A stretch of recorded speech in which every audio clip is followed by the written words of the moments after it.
এইটোতো থাকি যাব আৰু চিৰদিনৰ কাৰণে থাকি যাব আৰু জুবিন দা অন্তৰত থাকিব একদম পুৰা থাকি যাব তাৰমানে অনুভৱটো থাকি যায় মানে আছে আৰু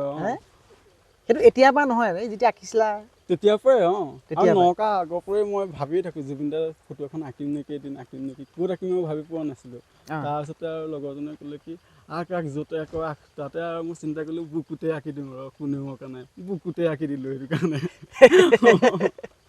বুকুতে আঁকি দিছোঁ সেইটো কাৰণে কেইদিন লাগিল আকৌ বুকুতে আঁকোতে এনেই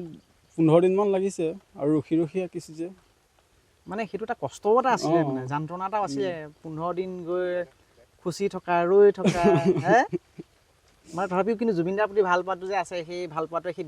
মানে বিষখিনি নাইকিয়া কৰি দিছিল চাগে হয় বাৰু এই ফটো চিলেকশ্যনটো কেনেকৈ কৰিলে মানে তেওঁতো বহুত ফটো আছে বাৰু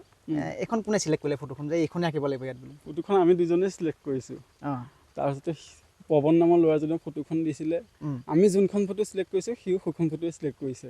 সেইকাৰণে তিনিওটাৰ মাজত তিনিজন য'ত নিৰঞ্জনটোত সেইকাৰণে এইখন ফটোৱে হ'লগৈ এইখনে হৈ গ'ল এইখনে হ'লগৈ